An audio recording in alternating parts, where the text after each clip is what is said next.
السلام علیکم ورحمۃ اللہ وبرکاتہ۔ مسافر کے لیے روزہ رکھنے کا حکم۔ آیا مسافر یعنی سفر کرنے والا اپنے سفر میں روزہ رکھ سکتا ہے یا نہیں؟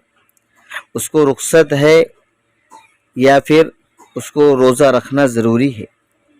تو آج کی ویڈیو میں ہم آپ کو مسافر کے روزے کے متعلق اور مسافر کے روزے کا حکم بیان کریں گے، اس لیے ناظرین مکمل دیکھیے ویڈیو کو۔ تو مسئلہ ہے مسافر کو سفر کے حالت میں روزہ نہ رکھنا جائز ہے، یعنی گنجائش ہے نہ رکھنے کی، لیکن یہ اس وقت ہے جب وہ سحری کے وقت حالت سفر میں ہو، یعنی سفر کے حالت میں ہو، سحری کے وقت ہو۔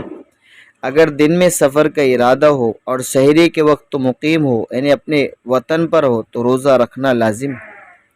اگر سفر مشقت والا نہ ہو، تکلیف والا نہ ہو، تو کوشش کرے کہ روزہ نہ چھوڑے، کیونکہ رمضان کی فضیلت غیر رمضان میں نہیں مل سکتی ہے، اس لیے کہ رمضان کے اندر فرائض کا ثواب 70 فرضوں کے برابر ہو جاتا ہے، اور ایک نفل کا ثواب یہ فرائض کے برابر ہو جاتا ہے۔ اس لیے سہولت ہے ہم ضرور روزہ رکھیں، رمضان کی فضیلت، رمضان کے برکت اور رمضان کے رحمتیں ہمیں ضرور شامل ہو جائے۔ والسلام علیکم ورحمۃ اللہ۔